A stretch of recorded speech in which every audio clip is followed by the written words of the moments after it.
Hi everyone, good morning. আবার স্বাগত আমার একটি নতুন ভিডিওতে। আশা করি সকলে খুব ভালো আছেন আর সুস্থ আছেন, আর আমরাও বেশ ভালো আছি। আজ হলো সোমবার, আর এখন ঘড়ির কাঁটায় ওই 5:10 মতো বাজবে।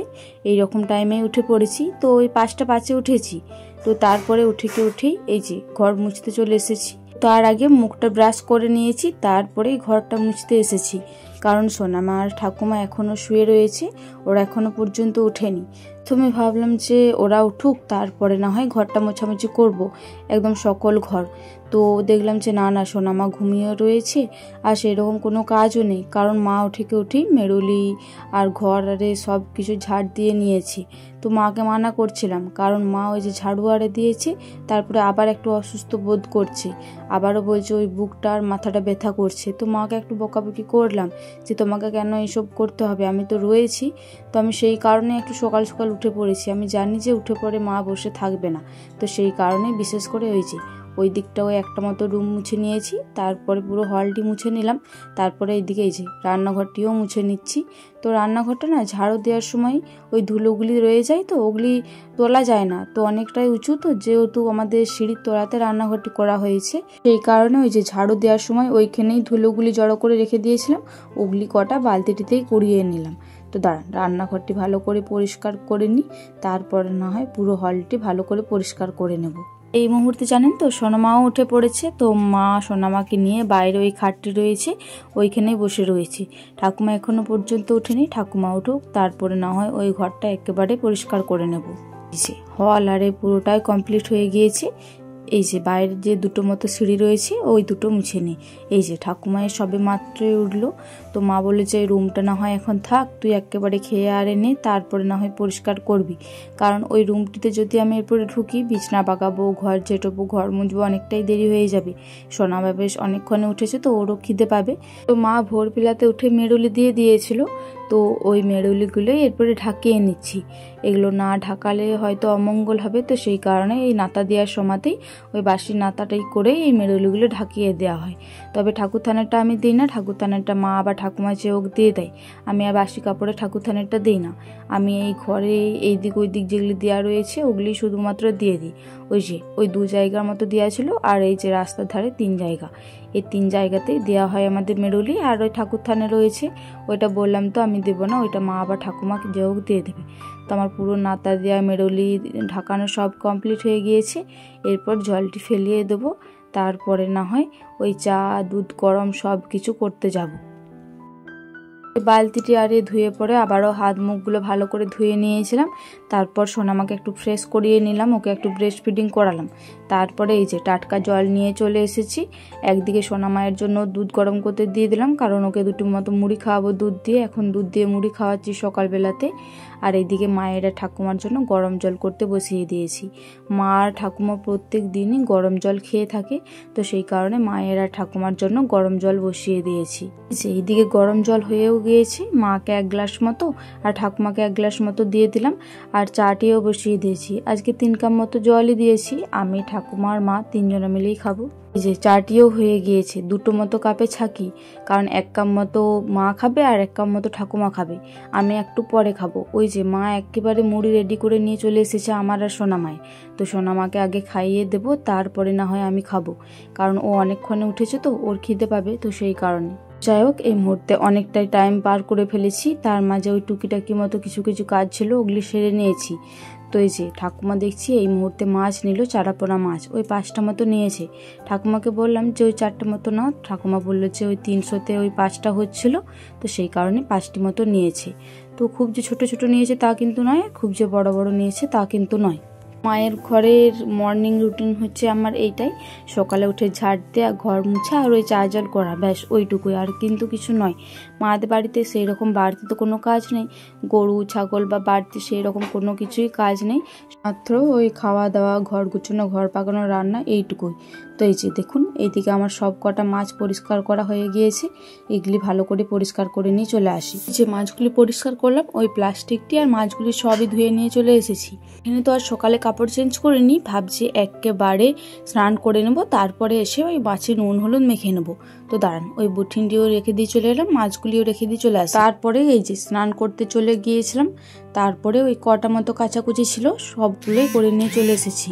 কাচাকুচির মধ্যে ওই সোনা মায়ের কটা মতো ছিল, আমার বাসি কাপড়গুলি ছিল আর মায়ের বাসি কাপড়গুলি ছিল। কারণ মা বলছিল যে আর মুড়ি খাবো না, একেবারে স্নান করে খাবো। তাই মাকে বললাম যে মা তোমার স্নান করতে অনেকটাই দেরি হয়ে যাবে, তুমি তার আগে কাপড়টি চেঞ্জ করে নাও, বাসি কাপড়টি ছেড়ে নাও, তারপরে না হয় দুটি কত মুড়ি খেয়ে নাও। মায়ের খাবার পরেই দুটো মতো ওষুধ রয়েছে, একটা তো ওই 6টার সময়তেই খেতে বলেছে, কিন্তু মা তো এই কিছুক্ষণ আগেই কাপড়টা চেঞ্জ করে পরে মুড়ি খেলো। মা তো কোনো মতে খেতে ইচ্ছা করছিল না। আমি বললাম যে মা এখন অত করলে চলবে না, এখন তো ওষুধগুলো টাইম বাই টাইম খেতে হবে। তো যাই হোক অনেক কিছু করার পরে মা কাপড়টা চেঞ্জ করে দুটি মতো মুড়ি খেলো। তো এই যে এইদিকে সবগুলো কমপ্লিট হয়ে গিয়েছে, মায়ের একটা মতো কাপড় রয়েছে। তো মা ওইদিকে হাগলো, বললো যে খেপি ওইদিকে মিলিস না, এই কাপড়টা না হয় এইদিকে মেলে দে, ওইদিকে আর কুলাবে না, এইদিকে তাড়াটিতে পুরোটা ফাঁকাই রয়েছে, তো সেই কারণে এই দিকটিতেই মিলে দিলাম। আর ওই যে দেখুন সোনামা আর মা দুজনা মিলে খেলা করছে, আর আমাকে দেখে সোনামা শুধু এইদিকে আসার চেষ্টা করছে, মা শুধু এইটা ওইটা জিনিস দিয়ে ভুলানোর চেষ্টা করছে। তো চলুন অনেকটাই বেলা হয়ে গিয়েছে, এরপরে রান্নাটা চাপানো যাক। এখন মিনিমাম ওই 9টা মতো বেজে গিয়েছে। তো যাই হোক এই যে রান্নাও চাপিয়ে দিয়েছি। তো সোনামাকে এই কিছুক্ষণ আগে একটা সলিড ফুড খাবার খাওয়ালাম, আর মাও খাবার খেয়েছে। তো দুজনে মিলে ওইদিকে খেলা করছে। তো মা বললো যে সোনামাকে না হয় ঘুম পাড়িয়ে দে, তারপরে রান্না চাপাবি। তো আমি বললাম যে না না, ওকে তো এই একটু আগেই সলিড ফুড খাওয়ালাম, তো ওর ওষুধগুলো রয়েছে, ওকে ওষুধগুলো খাওয়াবো, তারপরে না হয় একটা মতো ওষুধ দিয়েছি সকালে আর একটা মতো রয়েছে, তো ওইটা খাইয়ে পরে ঘুম পাড়াবো।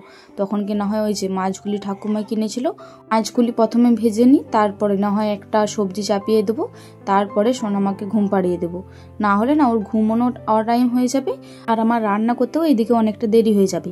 ওই যে মাছগুলি ভাজা হয়ে গিয়েছে, তো ওই 2 মতো ডাবু তেল তুলে নিলাম, তারপরে তেলটিতে অল্প পরিমাণে 5 ফোড়ন আর একটা মতো শুকনো লঙ্কা ফোড়ন দিয়ে দিয়েছি। তারপরে ওই যে মাছের তেলটি ছিল ওইটিও ভালো করে দিয়ে দিলাম। তো এই তেলটি ভালো করে ভেজে নেবো, তো অল্প পরিমাণে তুলে রেখে দেবো। এটা কিছুক্ষণ পরেই না ওই পান্তা ভাত রয়েছে দুটি, ওইটার সাথে খাবো। আর বাদ বাকিটা না হয় এখানে থাক, কারণ ওই যে চচ্চড়িটি করবো, তো চচ্চড়িটির সাথে যদি অল্প পরিমাণে এই মাছের তেলটা দেওয়া হয় তাহলে বেশ ভালো লাগবে। আর আপনাদেরকে তো কালকেই বলেছি মাকে অনেকটাই যতটা পারি কম তেল মশলাতে রান্না খেতে বলা হয়েছে, তো সেই কারণে অল্প পরিমাণে তেলে এই চচ্চড়িটি চাপিয়ে দিলাম। তো এই ঢাকা চাপা দিয়ে যদি রান্না করা হয় একটু কষিয়ে কষিয়ে, তাহলে যে কোনো তরকারি এমনিতেই খেতে ভালো লাগবে। এই যে 2-3বার মতো ঢাকা চাপা দিয়েছি, তারপরে দেখছি না এরপরে আর ঢাকা চাপা দিলে চলবে না, এরপরে তলাতে বসে বসে যাচ্ছে। তো আর একবার ভালো করে নাড়িয়ে চাড়িয়ে নিলাম, তারপরে ওই যে সর্ষে বাটনাটিও দিয়ে দিলাম, অল্প পরিমাণেই সর্ষে বাটনা দিয়েছি। এরপরে একটু ভালো করে নাড়িয়ে চাড়িয়ে পরিমাণ মতো জল দিয়ে দেবো। তো সব কটাই মিনিমাম ওই 80% মতো সেদ্ধ হয়ে গিয়েছে, তারপরে অল্প পরিমাণে জল দিলাম। তো ওই যে এই মুহূর্তে চচ্চড়িটাও হয়ে গিয়েছে, মা ওইটা নামিয়ে দিয়েছিল, সোনামাকে ঘুম পাড়াতে গিয়েছিলাম, তো তারপরে মা শাকটি চাপিয়েছিল, শাকটির এরপরে আমি এই মুহূর্তে নামিয়ে নেব, তারপরে এই যে মাছের ঝোলটির উপরে চাপিয়ে দেবো। তো প্রথমে একটা মতো শুকনো লঙ্কা আর 2টি মতো জিরে দিয়ে দিয়েছি, তারপরে এই যে পেঁয়াজটাকে দিয়ে দিয়েছি, পেঁয়াজটা একটু লাল লাল মতো ভেজে নিয়েছি। তারপরে আজকে রসুনে আদাতে আর জিরেতে একসাথে পেস্ট করে নিয়েছিলাম, তার মধ্যে অল্প মতো হলুদ গুঁড়ো দিয়ে একসাথে মিক্স করে দিয়ে দিয়েছি। আর মশলাটা ভালো করে ভেজে নিয়েছি, এই যে গায়ে তেল ছেড়ে ছেড়ে আসছে। এরপরে ওই পেঁপেতে আর আলুতে সেদ্ধ করে রেখেছিলাম, ওইটা ভালো করে দিয়ে দিলাম। তো এটা সেদ্ধ করা রয়েছে, তো সেই কারণে মশলাটা একটু তেল ছাড়ার পরে দিলাম। এইটি এরপরে ভালো করে কষিয়ে নিই, তারপরে না হয় পরিমাণ মতো জল দিয়ে দেবো। এই যে এই মশলাটিতেও এরপরে তেলটি ছেড়ে ছেড়ে আসছে, এর থেকে আর বেশি ভাজবো না, নাহলে তেতো হয়ে যাবে। এই যে ওই পেঁপেতে আর আলুতে যে সেদ্ধ করা জলটা ছিল অল্প পরিমাণে, ওইটাও দিয়ে দিলাম, কারণ ওইটার বেশি গুণ রয়েছে, ওইটা মা ফেলাতে মানা করলো, তো সেই কারণে ওই জলটি দিয়ে দিলাম আর পরিমাণ মতো জল দিলাম। তো আজকে ওই পাতলা মতো একটা ঝোল করবো ভেবেছি, তো সেই কারণে অনেকটা পরিমাণে জল দিয়েছি আর কম মশলা দিয়েছি। ওই যে 4টে মতো মাছ দিয়ে দিয়েছি, আর আমার যেহেতু লেঞ্জা পছন্দ, তো সেই কারণে আমি মাথা দিকটা দিইনি, একটি লেঞ্জা দিকটাই দিয়েছি। মাথা দিকটি না আমি ওই যে পান্তা ভাত খেয়েছিলাম, তো তখনই সেই মুহূর্তে মাথা দিকটি খেয়ে নিয়েছি, আর আমার যেহেতু এমনিতেই লেঞ্জাটি পছন্দ, তো সেই কারণে লেঞ্জাটাই দিয়ে দিয়েছি। ঝোলটা হয়ে এসেছে, এরপরে না হয় নামিয়ে নিই, না হলে ওই টান টান মতো হয়ে যাবে। তো যাই হোক, রান্নাবান্না সবই তো কমপ্লিট হয়ে গিয়েছে।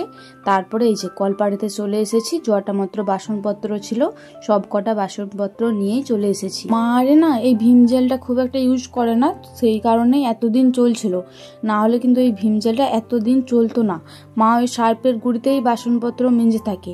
তো আমি যতবার আসি বা দিদিভাইয়ারে যতবার আসে এই ভীম জেলটা ইউজ করে। তো আজকে দেখলাম যে একেবারে শেষ হয়ে গিয়েছে, তো সেই কারণে ওই শেষ মুহূর্তটাতে আমি অল্প পরিমাণে জল দিলাম। তারপরে কিন্তু বেশ অনেকটাই বেরোলো, আমার সব কটা বাসনই ভালো করে পরিষ্কার করা হয়ে গিয়েছে। কুমা বললো যে খেপি কড়াইটা না হয় রেখে দে, আমি পরে পরিষ্কার করে নেবো। তা বললাম যে না না, যেমন পাচ্ছি আমি করে নিই, কারণ অনেকটাই রোদ গরম রয়েছে, আর ঠাকুমা যেহেতু ওইদিকে ভাতটাও চাপিয়েছে, ঠাকুমারও তো কষ্ট হবে বলুন। তো সেই কারণে আমি যেমন পড়েছি পরিষ্কার করে নিয়েছি। তো দাঁড়ান, তার আগে এই যে কলপাটিতে এই যদি বাসন আরে পরিষ্কার করে থাকি ওই নোংরা মতো হয়ে যায়, তো ওইটি একটু ভালো করে পরিষ্কার করে নিই, নাহলে কলপাটি দেখতে একটু কেমনই লাগে জানো। তো ওই কল পাম্প করেই করে নিচ্ছি, কারণ বললামই তো ওই ট্যাপের জলটা আমার খুব একটা পোষায় না, অল্প পরিমাণে বেরোয় বলে।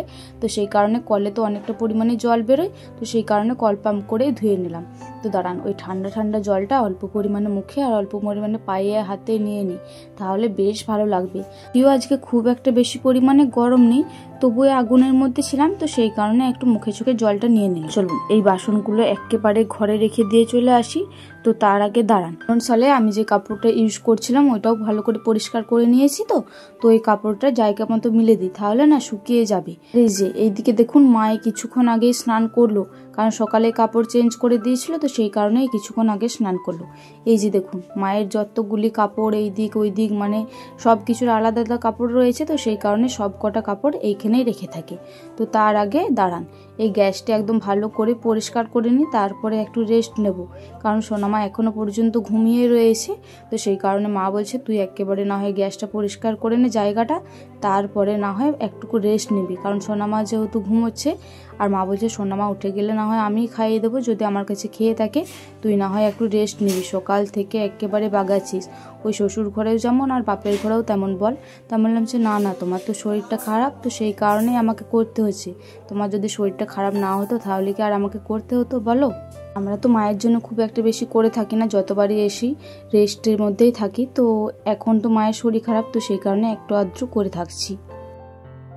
এই তো মিনিমাম ওই 6:45 মতো বাজবে। তো এই মুহূর্তে ছাদে এসেছিলাম ভিডিও আপলোড করার জন্য। বাড়িতে তো সোনামায়ের পাপাই দিয়ে দেয়, এখানে তো আমাকে নিজেকেই করতে হবে। তো ওই মিনিমাম 5:30 মতো বাজছিল তখন এসেছিলাম। তো আজকে অনেকটাই তাড়াতাড়ি হয়ে গিয়েছে, কারণ আর কি নেটওয়ার্ক অনেকটাই ভালো দিচ্ছিল। তো এখনও চুলালে আছড়াইনি, তো তাড়াতাড়ি ভিডিওটা আপলোড দিতে এসেছিলাম, কারণ সন্ধে হয়ে গেলে আর তো দিতে আসতে পাবো না ছাদে। তো সেই কারণে তাড়াতাড়ি ভিডিওটা আপলোড দিতে চলে এসেছিলাম। আমি কিন্তু একা আসিনি, কারণ এখন ছাদকে একা আসতে ইচ্ছা করে না। এই যে মামপুনও এসেছে, তো ওকে নিয়েই ছাদকে আমি আসি বেশিরভাগ, যদি ভিডিও আপলোড দিতে আসি। আর আমাদের ছাদের অবস্থা দেখবেন। তো যাই হোক, চলুন নিচকে যাওয়া যাক, কারণ মা ডাকাডাকি করছে, হয়তো সোনামা কান্নাকাটি আরে করছে। বেশ অনেকক্ষণে এসেছি, তো ওর উপরে খিদে আরে পাবে। তো আজকের ভিডিওটি এই পর্যন্তই।